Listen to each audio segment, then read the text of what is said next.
अस्सलाम वालेकुम and good afternoon. आप सुन रहे हैं programme daylight delight और मैं आपके साथ आपके प्रेजेंटर महविश खान। जी लिसनर्स, उम्मीद करते हैं आप लोग बिल्कुल ठीक ठाक होंगे, खुशबाश होंगे, मजे में होंगे, अपनी अपनी लाइफ को करे होंगे खूब जबरदस्त तरीके से एंजॉय यकीनन, और सब कुछ बिल्कुल एकदम से सेट चल रहा होगा आपकी लाइफ में। राइट, आज है 1 मार्च। तो सबसे पहले तो आप सब लोगों को मेरी तरफ से यकम मार्च बहुत बहुत मुबारक हो, और बहुत ही जबरदस्त सा महीना आ गया है। और इस दिन को तो नहीं, इस महीने को आमतौर पे मतलब दुनिया जो है वो जानती है बाहर के मौसम से। और क्योंकि इस महीने में बाहर आ जाता है, स्प्रिंग आ जाता है, तो लोग सेलिब्रेट भी कर रहे होते हैं। और बहुत सारी जगहों पे इन महीनों में कुछ बसंत वगैरह का भी सीजन रहता है, मतलब पतंग वगैरह उड़ाई जाती है क्योंकि हवा जरा अच्छी चल रही होती है। मौसम ना बहुत ज्यादा सर्द होता है और ना ही बिल्कुल गर्म, तो ये बड़ा परफेक्ट एक आइडियल मौसम है कहीं पे भी घूमने फिरने के लिए, और इसके साथ ही साथ मतलब जो है वो पतंगे उड़ाने के लिए, इस तरह की और बहुत सारी चीजों के लिए। खैर, मौसम की बात हुई है तो मौसम का ना इंसान के मिजाज के ऊपर बहुत ज्यादा अमल दखल होता है। बहुत कम लोग ऐसे होते हैं जो कि मौसमों को फ़ील ना करते हों, वरना नॉर्मली ये होता है कि हम लोग मौसमों के साथ हमारे मिज़ाज के ऊपर लाज़मी तब्दीली आ ही रही होती है। सर्दियों में जब श सर्दियों का बिल्कुल आगाज़ होता है ना, तो उस वक़्त हमारे साथ क्या हो रहा होता है कि उस वक़्त हम लोग थोड़ा-सा अपने आप को डाउन फ़ील कर रहे होते हैं, थोड़ा-सा सैड होते हैं, और हमें बहुत सारी मतलब पता नहीं ऐसी बातें, जो कि पता नहीं कब गुज़री भी होती हैं बुरी, लेकिन वो भी हमें याद आ रही होती हैं क्योंकि बस हम थोड़ा-सा कुछ हमारा दिल अफ़सरदा हुआ होता है। सर्दियों के साथ ये एक मुनासबत है कि इंसान के मिज़ाज के ऊपर कुछ अफ़सरदगी वाला जो तासुर है ना, वो आ जाता है। और गर्मियाँ होती हैं, तो गर्मियों में एक अलग किस्म की फ़ीलिंग होती है। वैसे नॉर्मली मतलब मैं अगर अपनी बात करूँ, तो बचपन में तो मैं गर्मियों में बड़ी खुश होती थी क्योंकि बहुत रौनक-सी हो जाती है इर्द-गिर्द। और सर्दियों में वो जो सब लोग दुबक के घर पे बैठे हुए होते हैं, तो गर्मियों में आपको बाहर लोग चलते-फिरते नज़र आ रहे होते हैं। और मुझे अजीब-सी बात है बिल्कुल ही, कि मुझे बचपन में डिप्रेशन हुआ करता था, और अब अल्हम्दुलिल्लाह बिल्कुल भी नहीं होता। तो ये बड़ी एक अजीब-सी चीज़ है। नॉर्मली बचपन में किसी को डिप्रेशन नहीं होता, लेकिन मैंने बचपन में डिप्रेशन पाला हुआ था। ख़ैर, कहाँ से कहाँ जा रही है बात। बात मैं कर रही हूँ मौसम बहार की, तो मौसम बहार हो गया शुरू, और डेफ़िनेटली आप लोग भी इस मौसम को सेलिब्रेट करेंगे, और ज़बरदस्त तरीके से करेंगे। अच्छा, आज के दिन की मुनासबत से एक बड़ी ख़ास चीज़ मेरे पास मौजूद है। वो क्या है? बहार के अलावा वो मैं आपको आने के बाद बताऊँगी वापस। ट्रैक आपके लिए प्ले करते हैं, ज़बरदस्त सा ट्रैक एन्जॉय करेंगे आप एफएम 107 पे, हमारे साथ रहेंगे, कहीं नहीं जाएँगे। इसके बाद आप वापस आएँगे तो आपको पता चलेगा कि आज की तारीख के हिसाब से क्या चीज़ है जो कि बहुत स्पेशल है। राइट। और हाँ, हम कुछ बात कर रहे थे, हम बाहर के मौसम की बात कर रहे थे, और बाहर के मौसम के हवाले से मेरे ज़हन में एक बात आई। अच्छा, नॉर्मली होता ये है कि हम लोग अक्सर कह रहे होते हैं ना कि लोगों को अपने नाम अच्छे रखने चाहिए, नामों का बड़ा असर होता है। एक चीज़ और भी हो सकती है, वो ये कि जिस मौसम में आप पैदा हुए हो, उस मौसम का आपके ऊपर बहुत असर होता हो। चलिए खैर, वो उसके ऊपर बाद में आते हैं। उससे पहले मैं आपसे ये कहना चाहूँगी कि अमूमन होता है ना कि हम अपनी ज़िंदगी में मतलब रोज़ाना कितने लोगों से मिलते हैं, 10-20 लोगों से तो मिल ही लेते हैं आते-जाते, ना मतलब कोई ना कोई हमें नज़र आ जाता है। लेकिन बड़े कम लोग होते हैं जिनके साथ हम अपने कुछ कनेक्शन सा हमें फ़ील होता है, हमें लगता है कि इनका और हमारा कुछ ताल्लुक है, कुछ रिश्ता है। बाज़ औक़ात जो है ना, वो रिश्ता हमें कुछ रूहानी ताल्लुक टाइप का लग रहा होता है। मुख़्तलिफ़ ऐसी चीज़ें होती हैं जिससे हम अपने आप को कनेक्ट करते हैं किसी भी बंदे से। मसलन अगर आपको म्यूज़िक का बहुत ज़्यादा शौक है, तो आप किसी भी म्यूज़िशियन, किसी सिंगर अपने फ़ेवरेट वाले से बहुत ज़्यादा अपना एक कनेक्शन फ़ील करेंगे। इसके साथ ही साथ अगर आपकी कोई और हॉबी है, मतलब अगर आप किसी राइटर को बहुत मतलब पसंद करते हैं, तो उसके साथ एक कनेक्शन है। तो जो भी हमारी हॉबीज़ होती है ना, बेसिकली उसमें आप कितनी एक्सट्रीम लेवल के जाते हैं, कितना एक्सट्रीम लेवल आपका किसी भी हॉबी में, तो वो ये डिफाइन करता है कि उस बंदे से जो भी है, अगर कोई सिंगर है, कोई राइटर है, कोई भी है, तो उसके साथ एक अलग आपका कनेक्शन, एक अलग बॉन्डिंग बन जाती है। तो जिन लोगों को होता है पढ़ने लिखने का शौक, जो कि इत्तेफाक से बचपन में मुझे बहुत ज़्यादा था, अब ज़रा थोड़ा-सा कम हो गया है, और इतना ज़्यादा पढ़ने लिखने का मौका मिल नहीं रहा होता। लेकिन बचपन में मतलब मुझे बड़ा शौक था किताबें पढ़ने का, जिसका मैं ज़िक्र कर रही होती हूँ, और मैंने मतलब खिलौनों से बहुत कम खेला है। नॉर्मली लड़कियाँ जो हैं वो गुड़ियों से बहुत खेलती हैं, उनके पास बहुत सारी डॉल्स होती हैं। लेकिन मेरे पास भी बहुत सारी डॉल्स थी, लेकिन मज्जाल है जो मैंने कभी भी उनके साथ खेला हो, मुझे कोई इंटरेस्ट नहीं था गुड़ियों से। बड़ी अजीब-सी बात है, लेकिन ये है कि मैंने कभी भी गुड़ियों के साथ बहुत ज़्यादा नहीं खेला, मुझे कोई इंटरेस्ट नहीं रहा कभी भी। तो जो चीज़ वाहिद मुझे लगता था कि मेरे लिए बहुत इम्पोर्टेंट है, वो था किताबें। जिस उम्र में नहीं भी पढ़ना आता था, तो उस वक़्त मैं किताबों की जो ना मतलब वो तस्वीरें जो होती थी, वो देखती रहती थी और उससे अपने दिल बहलाती थी, अपने तौर पे कहानियाँ बनाती थी। खैर, आ जाती हूँ टॉपिक की तरफ। टॉपिक हमारा ये है आज का, मतलब टॉपिक कह लें या ये कह लें कि आज का दिन मेरे लिए इसलिए बड़ा स्पेशल है कि आज मैं अपनी एक फेवरेट पर्सनैलिटी, जिनका ताल्लुक बुक्स के साथ है और जिनका ताल्लुक है टूरिज़्म से, तो उनको आज हम ट्रिब्यूट देने जा रहे हैं, one and only Mustansar Hussain Tarar. बहुत ही बड़ी शख्सियत पाकिस्तान की, और आज उनका बर्थडे है। तो मैंने सोचा था, पहले तो मतलब ज़हन में ये था कि हम आज के दिन मुस्तनसिर हुसैन तारड़ को थोड़ा-सा कॉल पे भी लेंगे, उनसे बातचीत करेंगे, लेकिन ये कि उम्र का भी तकाज़ा है उनका, उम्र ज़्यादा हो गई है, सेहत अब साथ नहीं देती। तो इसलिए मैंने 2 मिनट की भी गुज़ारिश की थी उनसे, लेकिन ख़ैर उन्होंने नहीं माना, तो उनकी मर्ज़ी। लेकिन ये था कि मेरी बड़ी फ़ेवरेट पर्सनैलिटी है, और जिन लोगों ने भी किताबों को पढ़ा है, और स्पेशली जिन लोगों को टूरिज़्म से, यानी घूमने-फिरने से, सयाहत से कुछ थोड़ी दिलचस्पी होगी, तो डेफ़िनेटली आप लोगों ने उनकी किताबें पढ़ी होंगी। आज उनके बारे में हम बहुत सारी बातें करने वाले हैं, बहुत कुछ बताने वाले हैं आपको, कि बहुत ही एक अज़ीम शख्सियत, बहुत मतलब अच्छे, ना सिर्फ़ ये कि उन्होंने मतलब सयाहत के बारे में लिखा है, उसके साथ ही साथ उनकी ड्रामे भी हैं, बहुत सारे उन्होंने ड्रामे भी लिखे हुए हैं, और भी बहुत कुछ उन्होंने किया हुआ है। तो हम बिल्कुल उसकी तरफ आएँगे, लेकिन उससे पहले आपके लिए एक और ज़बरदस्त सा करते हैं track play. Right, right, right, listeners welcome back. आप सुन रहे हो 107 एफएम। एक दफा फिर मैं आप लोगों के साथ मौजूद हूँ, और आज हम बात करें मुस्तनसर हुसैन तारड़ साहब की। और जैसे मैंने आपको बताया कि 1 मार्च को पैदा हुए हैं मुस्तनसर हुसैन तारड़, और एक ऐसा नाम है जिनको आप में से बहुत से लोग यकीनन जानते होंगे, खास तौर पे वो लोग जो कि उर्दू अरब पढ़ते हैं, जिनको किताबों वगैरह का शौक है, जैसे कि मैंने शुरू में कहा, तो बिल्कुल वो लोग तो डेफिनेटली जानते होंगे। तो तारड़ साहब एक राइटर हैं, और राइटर के साथ-साथ इन्होंने एक्टिंग भी किया। मज़े की बात है कि ये हीरो आते थे शुरू-शुरू में, जब मतलब इन्होंने आगाज़ किया था। तो उस वक़्त, और इसके साथ ही साथ इनके बहुत सारे ड्रामे हैं जो कि इन्होंने लिखे हुए हैं, बड़े मशहूर और मारूफ ड्रामे हैं, और जिनके बारे में मतलब आज तक क्रिटिक्स का ये कहना है कि बेस्ट ड्रामाज़ में उनको लिया जाता है। मतलब ये कि इनके उसपे मतलब क्रेडिट पे ये भी जाता है, इन्होंने ड्रामे बड़े अच्छे लिखे हैं। और सफ़रनामों, मतलब अगर मैं अपनी बात करूँ, तो मेरा जो इनके साथ तारुफ़ है, वो जैसे मैंने आपको शुरू में भी बताया था कि टूरिज़्म के हवाले से, ज़रा घूमने-फिरने का मुझे अच्छा खासा शौक है, और घूमने-फिरने के हवाले से मैं मुख्तलिफ जो है ना जगह देखती रहती हूँ। और शुरू से मतलब जब होता था ना, हमारे घर में अखबार आता था, तो अखबार या मैगज़ीन्स वग़ैरह आपके घर में आते हैं, तो उसमें मुख्तलिफ कुछ बने हुए होते हैं ना, मतलब स्टोरीज़ चल रही होती हैं हफ़्ते के हफ़्ते, कि किसी का कॉलम आएगा। तो मैं नॉर्मली इस तरह के जो कॉलम्स होते हैं, जिसमें कुछ टूरिज़्म के हवाले से हो, दुनिया की मुख्तलिफ जगहों के बारे में उन्होंने बताया हो, तो मैं उसमें शुरू से बड़ा इंटरेस्ट लेती थी। तो इसलिए मुस्तनसिर हुसैन तारड़ से मेरा जो तारुफ़ है, वो उनके सफ़रनामों के हवाले से, और बहुत ही ज़बरदस्त लिखते हैं। इस तरह से सफ़रनामे इनके लिखे हुए होते हैं कि अगर आप उनको पढ़ें, तो आपको लगता है कि आप खुद उस जगह पे मौजूद हैं, उधर आप घूम फिर रहे हैं। मतलब वो जो राइटर आपको दिखा रहा है, वो आप देख अपनी आँख से रहे होते हैं। मतलब राइटर के थ्रू अपनी आँख, आपको लगता है कि आपका वजूद वहाँ पे मौजूद है। तो मुस्तनसिर हुसैन तारड़ साहब को इस बात का क्रेडिट जाता है कि बहुत ही मतलब इनके लफ्ज़ों में जादू है, और लिखते हैं तो कमाल का लिखते हैं, लिखने वाले के दिल पे डायरेक्टली उतर जाता है। तो आज इनकी हम बात करेंगे, और अगर आप भी जानते हैं इनको, इनके बारे में आपको पता है, आपने किताब वगैरह पढ़ी है इनकी कोई भी, तो आप बिल्कुल हमसे इस चीज़ को शेयर कर सकते हैं। अच्छा, पाकिस्तान के सूबे पंजाब से इनका ताल्लुक है, और ये अज़ीम और वर्सटाइल राइटर जो हैं, इंटरनेशनल लेवल पे अपनी एक पहचान रखते हैं अलग ही।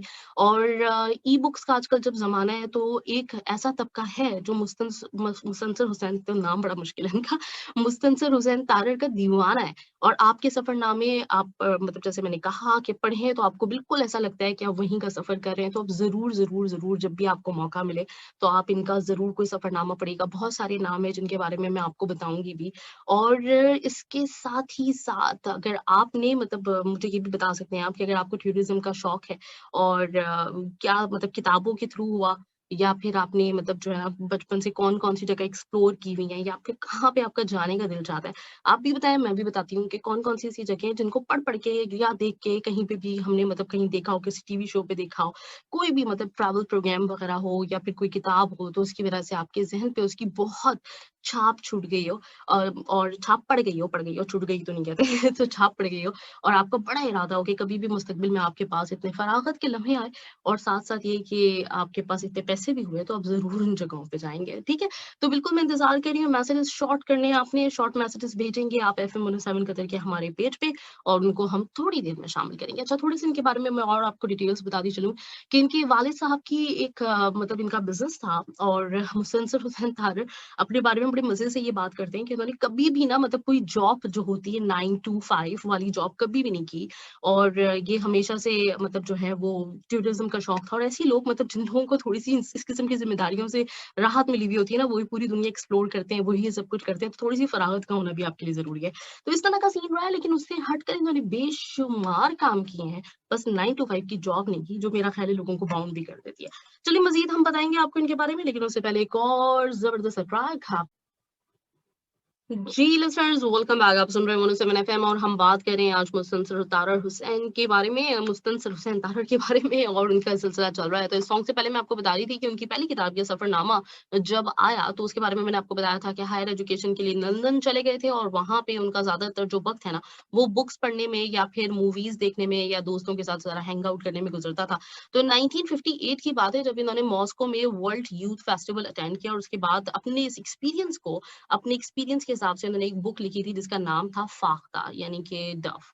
और इन्होंने 50 से ज्यादा बुक्स लिखी हैं, जिसमें नॉवेल्स और उनके करियर के हवाले से शॉर्ट स्टोरीज भी शामिल हैं। उनकी पहली बुक जो कि पब्लिश हुई थी वो उनका एक यूरोपियन ट्रैवलॉग यानी सफरनामा था जो कि 1971 में पब्लिश हुआ और इस बुक का नाम था निकले तेरी तलाश में। ये बुक उन्होंने अपने बेटे मुबश्शिर को डेडिकेट की थी। राइट, लिखने के अलावा पीटीवी का मॉर्निंग शो सुबह बखैर भी उनकी वजह शोहरत बना। वो तमाम बच्चे जो कि 80s और 90s में भी तकरीबन आई थिंक ये कर रहे थे, तो वो तमाम बच्चे जो कि 80s में और 90s में छोटे थे और जो टीवी देख के स्कूल जाया करते थे, तो उनको मतलब जो है वो याद है हमेशा से चाचा के नाम से। सब लोग उनको चाचा कहा करते थे। और आज भी जब भी मतलब ये मॉर्निंग शोज का जिक्र चलता है ना, तो उसमें जितनी भी फीमेल होस्ट हैं और जो कुछ भी आपको मतलब जो नजर आ रहे होते हैं, जितने भी होस्ट पोस्ट, तो अगर देखा जाए तो सबसे जो इनिशियली जिन्होंने स्टार्ट किया था, जिनको आप ट्रेंड सेटर बोल सकते हैं, तो वो मुस्तनसिर हुसैन तारड़ थे। और उनके प्रोग्राम को एक तवील अरसे इन्होंने ये प्रोग्राम किया अपना मॉर्निंग शो वाला, लेकिन कभी भी इस तरह से नहीं हुआ जो आजकल हो रहा होता है। मॉर्निंग शोज के ऊपर काफी ज्यादा तनकीद वगैरह हो रही होती है, तो बड़े जबरदस्त तरीके से, बड़े ऑर्गेनाइज तरीके से ये अपने प्रोग्राम को लेके चल रहे होते थे। इसमें बच्चों के लिए भी कुछ ना कुछ होता था, जिसमें यूथ के लिए भी होता था, जिसमें लोगों की हेल्थ एंड फिटनेस के हवाले से भी बात होती थी। और सबसे पहले मतलब जो वो वर्जिश वगैरह का जो कॉन्सेप्ट है ना, तो वो भी टीवी पे इंट्रोड्यूस, मतलब पाकिस्तान टीवी की मैं बात कर रही हूँ, तो इन्होंने ही करवाया था। और इसी वजह से आज भी बहुत ज़्यादा उन बच्चों में जो कि अब ज़ाहिर-सी बात है बड़े हो गए, तो उन लोगों में और साथ ही साथ जो उस वक़्त के नौजवान थे, उन लोगों में भी अपनी इल्मी काबिलियत, मज़ेदार सा जो इनका अंदाज़े गुफ्तगू है, बड़े मज़े-मज़े के इनके जो ना कवाले ज़री मौजूद हैं, जो कि अगर मुझे टाइम मिला अब से थोड़ा-सा कम ही हो गया, तो मैं डेफ़िनिटली आप लोगों से शेयर करूँगी। तो लोग बड़ा इनको पसंद करते हैं, इनके बहुत ही मज़ेदार से जुमलों के लिए, जो कि मतलब वो ना ज़ूम मायने जुमले जो होते हैं, मतलब एक वर्ड से 2-2 मीनिंग्स आप निकाल सकते हैं, तो वो बड़े मज़ेदार से होते हैं इनके।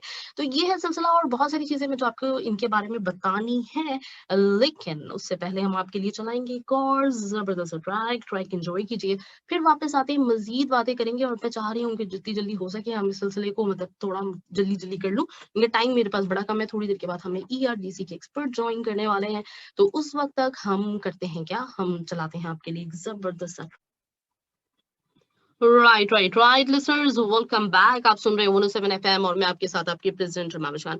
राइट लिसनर्स, हम बात कर रहे थे मुस्तनसिर तारड़ हुसैन के बारे में, और जैसे कि मैंने आपको बताया कि टाइम थोड़ा सा हमारे पास कम रह गया है, तो मैं चाह रही हूँ कि अब जल्दी से वाइंड अप करें और आज हम ट्रिब्यूट उनको पेश करें। लिविंग लेजेंड है और जिनका नाम मुस्तनसिर हुसैन तारड़ है। यकीनन आप लोग अब तक जान चुके होंगे। इतना मुश्किल सा नाम है और उसके बारे में बड़ी दिलचस्प कहानी है। कभी मुझे टाइम मिलेगा भी मतलब ईआरडीसी के बाद, तो मैं आपसे डेफिनेटली इसको शेयर करूंगी। और जैसे कि मैं आपको इनके नॉवेल्स वगैरह के बारे में बता रही थी, तो कुछ इनकी किताबों का मैं ज़िक्र करती चलूँ, अगर आप चाहें तो बिल्कुल आप उनको पढ़ सकते हैं। तो आज तक जो पब्लिश होने वाली बुक्स हैं, लंबी लिस्ट है, उसमें से चंद किताबें जो कि बहुत ज़्यादा मशहूर हैं, उनके बारे में मैं आपको बताती चलती हूँ। तो 29 में अजनबी बहाव, बेइज्जती खराब, बर्फीली बुलंदियाँ, कारवां सराय, चिक चुक, चित्राल दास्तान, देस हुआ परदेस, दियो साई, डाकिया और जुलाहा, गधे हमारे भाई हैं, और गारे हिरा में एक रात। बहुत अच्छी किताब है, मौका मिले तो ज़रूर पढ़िएगा। गुज़ारा नहीं होता, एक बुक है जिसका नाम है जिप्सी, और एक है हज़ारों हैं शिकवे, एक और जिसका नाम है हज़ारों रास्ते, हुंज़ा दास्तान, कीटू कहानी, कलाश, खाना बदोश, मूरत और ताररनामा। तो ये इनकी किताबें हैं। इसके अलावा भी वो बहुत एक लंबी लिस्ट है, और कहते हैं ना कि अल्लाह करे ज़ोर कलम और ज़्यादा, तो वो ऐसे ही लोगों के लिए कहा गया होगा। और तारड़ साहब ने ड्रामे भी, जैसे मैंने आपको शुरू में बताया था, कि लिखे हैं, तो उसमें से कुछ ड्रामा सीरियल्स जो कि बहुत पॉपुलर हुए थे, अगर आपको टाइम मिलता है तो वो भी आप देख सकते हैं। उनके नाम भी मैं आपको बताती चलूँ, हज़ारे रास्ते। इसके अलावा उनके लिखे हुए कुछ और जो ड्रामे हैं, तो वो भी मैं आपको बताती चलती हूँ। एक ड्रामे का नाम है परिंदा, शहपर, सूरज के साथ-साथ कैलाश, ये बहुत पॉपुलर हुआ था, और इसके साथ फरेब, और भी बहुत बहुत सारे हैं जिनके नाम अभी मैं आपको बता सकती थी, तो वो मैंने आपको बता दिए। और एक ऐसी हस्ती जिनका काम ही जिन्होंने ज़िंदगी भर लिखा हो, उनके ऊपर जब आप प्रोग्राम करते हैं, उनको ट्रिब्यूट पेश करते हैं, तो बड़ा मुश्किल काम है और इतनी बड़ी ये शख्सियत है कि सीरियसली मतलब मेरा मतलब इतना कुछ ना तो उस तरह की कहना चाहिए कि इल्मी काबिलियत है, ना ही मेरा उस तरह का तजुर्बा है कि मैं उनकी जो सर्विसेज़ हैं, उनको ट्रिब्यूट दे सकूँ। लेकिन इसके बावजूद मैंने थोड़ी-सी अपनी छोटी-सी कोशिश की है। मेरी बड़ी ख्वाहिश थी कि तारड़ साहब से जैसे मेरी ऑफ एयर कई दफ़ा बात हुई, इस तरह से कभी ऑन एयर भी हो जाए, आप लोग भी उनको सुन सकें। लेकिन ये ख्वाहिश मुझे लगता है कि ख्वाहिश ही रह जाएगी क्योंकि वो तैयार नहीं है इसके लिए बिल्कुल भी। तो चलिए उसके इनको जो इनकी खिदमात के बदले में जो मिले हैं अवार्ड्स, उनका भी कुछ मैं ज़िक्र करती चलूँ। सितारा इम्तियाज़ मिल चुका है इन्हें और प्राइड ऑफ परफॉर्मेंस से भी इनको नवाज़ा गया है। इसके अलावा जो कुछ अवार्ड्स और हैं, उसमें अंजुमन फ़रोग़ उर्दू अदब कतर की जानिब से भी दिया गया है जनाब, राइट? तो ये भी अमेज़िंग और यहीं पे हम मौजूद हैं और माशाल्लाह से ये बड़ी अच्छी बात है कि कतर में मौजूद जो लोग हैं ना, वो इल्म व अदब और इन सब चीज़ों की मतलब फ़न की बहुत कदर करते हैं और इसी तरह से इनको यहाँ पे भी ट्रिब्यूट दिया गया और इस वक़्त मैं अपने प्रोग्राम में भी ट्रिब्यूट दे रही हूँ। इससे भी आप अंदाज़ा लगा सकते हैं कि कतर में रहने वाले लोग कितने फ़न शनास होते हैं। यही बोलते हैं ना? हाँ, चलिए तो ये है जनाब ये इनका सिलसिला था और एक और जो शेर मैं लिख के लेकर आई थी अपने पास तो वो भी मैं आपसे शेयर करती चलूँ। हमें खबर है कि हम हैं चिराग़े आखिरी शब, हमारे बाद अंधेरा नहीं उजाला है।